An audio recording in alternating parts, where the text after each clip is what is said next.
Hello everyone and welcome back. So last की video में हमने स्टार्ट किया है एक नया टॉपिक या मैं बोलूं one of the most important topic जिसका नाम है डिफरेंशिएशन। राइट, सो अब डिफरेंशिएशन हमने स्टार्ट कर दिया, उसके अब आ गए हैं हम बहुत ही इंपॉर्टेंट रूल पे या मैं बोलूं बहुत इंपॉर्टेंट फॉर्मूला कि differentiation of composite functions. Composite functions क्या होते हैं ये हम ऑलरेडी देख चुके हैं जब हमने फंक्शन रिलेशन पढ़ा था। तो कंपोजिट फंक्शंस क्या होते हैं, जब आप किसी फंक्शन का फंक्शन लेते हैं तब वो कैसा कहलाता है, कंपोजिट फंक्शन। राइट, किस फॉर्म में होते हैं composite function, f composite g of x। Right, या फिर हम इसको ऐसे भी लिखते हैं f g x। राइट, इसका मतलब क्या होता है कि जो g है वो किसका फंक्शन है, x का फंक्शन है, और जो f है वो पूरे gx का फंक्शन है। जो g है वो x का फंक्शन है, लेकिन जो f है, जो हमारा फंक्शन f डिफाइंड है, वो किसका फंक्शन है, gx का फंक्शन है। ठीक है, तो कंपोजिट फंक्शन जब भी हम पढ़ते हैं तो उसके डिफरेंशिएशन के लिए हम जो रूल अप्लाई करते हैं उसका नाम है चेन रूल। अब चेन रूल होता क्या है, देखो बहुत ही आसान है। चेन का मतलब क्या होता है, रूल तो ठीक है, चेन का मतलब क्या होता है, एक कड़ी से दूसरी कड़ी जुड़ती है। राइट, एक लॉक से दूसरा इंटरलॉक होता है, ऐसे करते करते एक चेन बनती है। तो कंपोजिट फंक्शन का जब डिफरेंशिएशन होता है तब यही होता है, क्या होता है कि पहले अंदर वाला डेरिवेटिव, फिर बाहर वाला, फिर बाहर वाला, फिर बाहर वाला, फिर बाहर वाला। ठीक है, या फिर पहले सबसे बाहर वाला वो जो उसके अंदर है उसके रिस्पेक्ट में होगा, फिर उसके अंदर वाला x के रिस्पेक्ट में, ऐसे करते करते देखो जैसे कि मुझे suppose d by D x जो मेरा डेरिवेटिव है किसका निकालना है, f of g of x का। तो मैं क्या बोल रहा हूं, पहले क्या होगा, जो सबसे बाहर वाला फंक्शन है उसका डेरिवेटिव होगा gx के रिस्पेक्ट में, यानी कि d by D of gx किसका, f का। ठीक है, into into d by D x of gx, फिर जो अंदर वाला फंक्शन है उसका। यानी कि सपोज करिए z is a function of y is a function of x। अगर ऐसा डिफाइंड है तो मुझे अगर मुझे बोले कि मुझे आप d by D x of z दे दीजिए, d by D x of z, तो अगर आप यहां से z को निकाले तो z क्या आएगा, देखो f of g of x, y की जगह g ऑफ x रखोगे ना, तो f of g of x। तो अगर कोई मुझसे ऐसा पूछता है तो मुझे क्या करना है, पहले d by D F D by of f हो जाएगा into d by D x of y, और y की वैल्यू क्या है, gx। तो gx यानी कि फर्स्ट डेरिवेटिव किसका होगा, जो यहां पर पैरामीटर डिफाइंड होगा, जो यहां पर वेरिएबल होगा उसके रिस्पेक्ट में जो फर्स्ट फंक्शन है उसका डेरिवेटिव इनटू जो अभी हमारा यहां पर वेरिएबल बना था वो अल्टीमेटली वो क्या है, वो खुद किसी और का फंक्शन है, तो उसका रिस्पेक्टिव डेरिवेटिव लेंगे हम, वो जिस जिस वेरिएबल का वो खुद एक क्या है, फंक्शन है। ठीक है, यहां पर क्या होगा, यहां पर हम y को एज एन इंडिपेंडेंट ट्रीट कर रहे हैं, लेकिन एक्चुअल में y तो डिपेंडेंट है ना x पे। कैसा हो रहा है देखो, y डिपेंडेंट है x पे और z डिपेंडेंट है y पे। तो अगर मैं x में कोई चेंज करूंगा तो y में चेंज आएगा, y में चेंज करूंगा तो z में आएगा। राइट, तो जब भी मुझे z का कोई भी चेंज निकालना होगा तो मुझे y का चेंज स्टडी करना होगा, मुझे y का चेंज स्टडी करना होगा, y या उसका जो भी फंक्शन है उसमें क्या चेंज हो रहा है वो स्टडी करना होगा। और y में चेंज अगर हो रहा है तो वो कब होगा, जब x में चेंज हो रहा होगा। राइट, तो जब मुझे y के चेंज को स्टडी करना है तो मुझे x में जो फंक्शन है उसका चेंज भी स्टडी करना पड़ेगा। ठीक है, तो यही क्या है, यही है चेन रूल, या मैं बोलूं डिफरेंशिएशन ऑफ अ फंक्शन, यानी कि डिफरेंशिएशन ऑफ कंपोजिट फंक्शंस। ठीक है, तो हम क्या देखते हैं, इसका एग्जांपल्स देखते हैं। तो मेरे सामने यहाँ पर तीन एग्जांपल्स है, दो एग्जांपल्स तो मैंने नॉर्मली फंक्शंस जो हमारे गिवन है उसका डेरिवेटिव है, और थर्ड एग्जांपल है कि अगर y ऐसा कुछ डिफाइंड है तो हमें प्रूव करना है कि उसका डेरिवेटिव ये आएगा। ठीक है, तो सबसे पहले तो इजी से स्टार्ट करते हैं। देखो फर्स्ट एग्जांपल क्या बोल रहा है कि sin of x square plus 1 मेरा ये फंक्शन है, ये क्या है मेरा f ऑफ x। ठीक है, मुझे क्या निकालना है, मुझे निकालना है d by D x of F x, यानी कि d by D x of sine x square plus 1।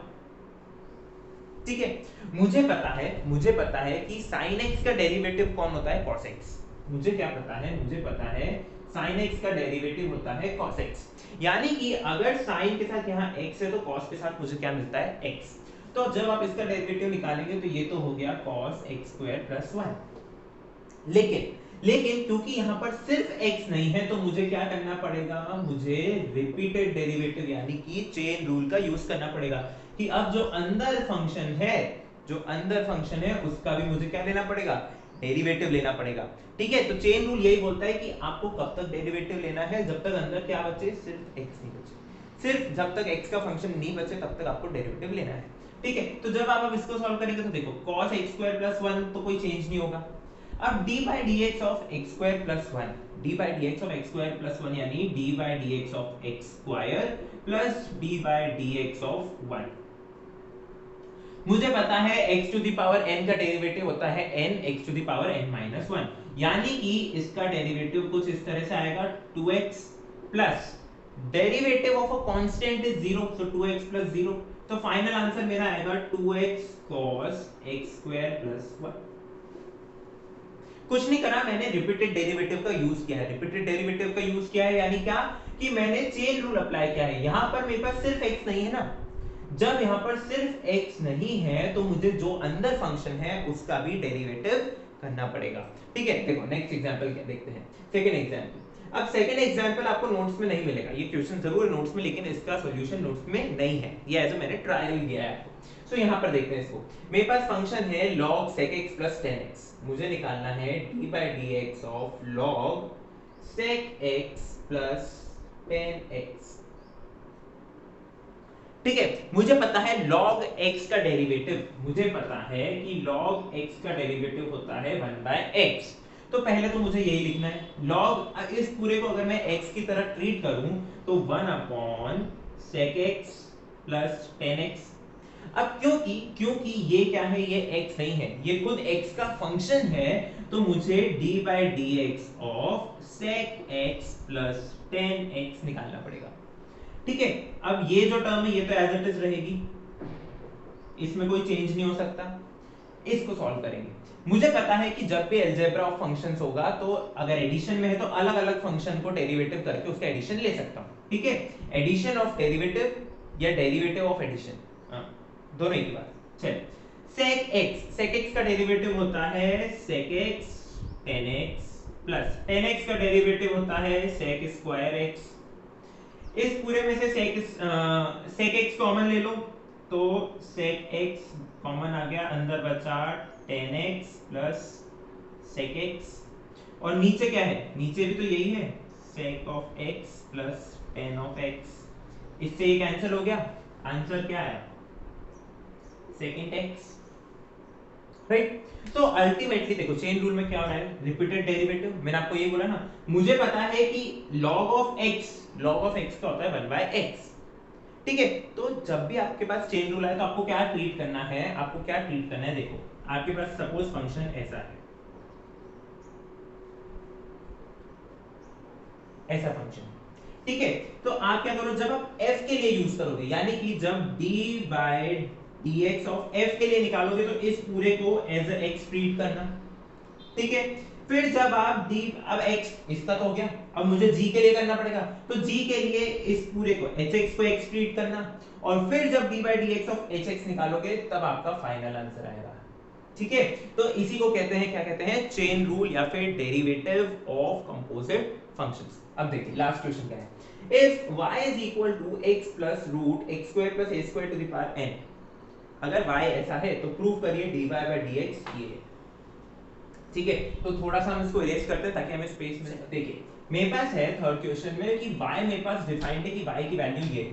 ठीक है, मुझे क्या निकालना है, dy/dx को इसके बराबर प्रूव करना है n times y upon root of x² plus a²। तो मैंने dy/dx निकालना शुरू किया, मुझे ये पता है, मुझे क्या पता है, मुझे पता है x to the power n का डेरिवेटिव होता है n x to the power n - 1। तो हाल फिलहाल के लिए आप इस पूरी टर्म को क्या ट्रीट करिए, x की तरह ट्रीट करिए। तो dy/dx निकालने के लिए सबसे पहले क्या हो जाएगा, देखो n x plus root x² plus a² to the power n - 1, ये फर्स्ट रूल अप्लाई करा। अब मुझे क्योंकि चेन रूल अप्लाई करना है, चेन रूल अप्लाई करना है, मैंने इसको एज एन x ट्रीट करा था, ये x नहीं है, ये अपने आप में x का एक फंक्शन है, मैंने सिर्फ इसे ट्रीट करा था x की तरह, इसलिए मुझे अब इसका डेरिवेटिव लेना पड़ेगा, यानी d/dx of x plus root x² plus a² निकालना पड़ेगा। अब फंक्शंस का एडिशन है, उसका डेरिवेटिव है, इसका मतलब मैं डेरिवेटिव को अलग अलग लिख सकता हूं, राइट? तो n x plus root x square plus a square to the power n minus 1, ये एज इट इज रहेगा। d by dx of x is 1 plus d by dx of root x square plus a square. अब यहां पर क्या है, आपको ये जो अंदर वाला फंक्शन है इसे क्या ट्रीट करना है, एज एन x ट्रीट करना है, ठीक है? रूट x का डेरिवेटिव क्या होता है, रूट x यानी x की पावर 1/2। अब n की जगह पे बस 1/2 पुट करिए तो क्या हो जाएगा, देखो 1/2 x की पावर 1/2 माइनस 1 इज माइनस 1/2। अगर वो माइनस 1/2 है यानी कि वो नीचे आ गया, अगर माइनस में 1/2 है यानी x की पावर 1/2, अगर नीचे लिखूं तो यानी कि 1/2 root x, 1/2 root x, right? तो अगर मैं इसे सॉल्व करूं तो मेरे पास क्या आएगा, 1/2 root x square plus a square. अब क्योंकि मैंने इसे एज एन x ट्रीट करा था, लेकिन ये x नहीं है, ये क्या है, x square plus a square, यानी कि मुझे अब क्या निकालना पड़ेगा, d by dx of x square plus a square. अब याद रखने वाली बात क्या है कि यहां पर है प्लस का साइन, गलती से भी आप ये d by dx of x square plus a square को इस पूरी टर्म में मल्टीप्लाई मत कर देना, ये सिर्फ इस टर्म के साथ है, ये सिर्फ एडिशन की राइट वाली टर्म के साथ है, दूसरी टर्म के साथ नहीं है, ठीक है? तो वापस मैंने लिखा n x plus root x square plus a square to the power n minus 1, ये एज इट इज रहने दिया मैंने, 1 प्लस 1 को एज इट इज रहने दिया, 1/2 root x square plus a square, ये तो चल ही रहा है। अब इसका derivative d by dx of x square plus a square, यानी मुझे चाहिए d by dx of x square का d by dx होता है 2x plus a square, a क्योंकि एक कांस्टेंट है तो a स्क्वायर भी कांस्टेंट हुआ, उसका डेरिवेटिव 0, तो प्लस 0 लिखने से कोई मतलब है ही नहीं। तो मेरे पास क्या टर्म बनी है, यहाँ मैंने 2 से 2 कैंसिल कर दिया, कोई फर्क पड़ेगा नहीं पड़ेगा। चलिए अब अंदर क्या करा मैंने, एलसीएम ले लिया, ये टर्म मैंने एज इट इज लिख दी, n x plus root a square plus a square x square plus a square to the power n minus 1। इधर एलसीएम लिया तो मेरे पास टर्म बची x square plus a square plus x upon root x square plus a square. चलिए थोड़ा थोड़ा दिखना शुरू हुआ, n दिख रहा है, ठीक है? जो प्रूफ करना है उसमें n दिख रहा है, root of x square plus a square दिख रहा है, लेकिन y नहीं दिख रहा। अभी दिखेगा, देखो n x plus root x square plus a square to the power n upon root x square plus a square. अब आप सोच रहे होंगे ये n माइनस 1 का n किसे हो गया, ठीक है? देखो ये टर्म जो है और ये टर्म जो है सेम है, a प्लस b लिखो या b प्लस a लिखो, बात एक ही है, राइट? और हमने ये पढ़ा है, हमने क्या रूल पढ़ा है, पावर रूल में, कि a to the power m into a to the power n is a to the power m plus n, right? तो a to the power m यानी n minus 1 into a to the power m यानी 1, तो n minus 1 plus 1 is n, और ये term मेरी y है, तो this is equal to ny upon root x square plus a square which is equal to dy by dx which was to be proved and it is hence proved, right? So it is simple, right? Chain rule is quite simple. Chain rule, what we have to do in chain rule, just following the chain steps, right? जैसे chain एक के बाद एक जुड़ती जाती है, वैसे ही यहाँ पर क्या होता है, एक के बाद एक फंक्शंस आते हैं, हमें उनका क्या करना है, डेरिवेटिव करना है। और कब तक डेरिवेटिव करना है, जब तक हम पर्टिकुलर एक्स पर नहीं पहुंच जाते, जब तक हम पर्टिकुलर एक्स पर नहीं पहुंच जाते, यानी कि जब तक मुझे जो मेरा फंक्शन है वो एक्स के अलावा कुछ भी ना दिखे, तब तक मुझे उस चेन रूल को अप्लाई करते जाना है, ठीक है? मुझे फंक्शन ऑफ एक्स नहीं चाहिए, फंक्शन ऑफ एक्स का तो मैं डेरिवेटिव निकाल रहा हूं, मुझे जब तक सिर्फ एक्स नहीं मिलता तब तक मुझे उसका डेरिवेटिव निकालते जाना है, यही बोलता है चेन रूल, ठीक है? सो इसी के साथ इस वीडियो खत्म करते हैं। हमने देखा है chain rule, one of the most important topic और one of the most important rules in derivatives. मिलते हैं अगले वीडियो में, तब तक के लिए thanks for watching and keep supporting.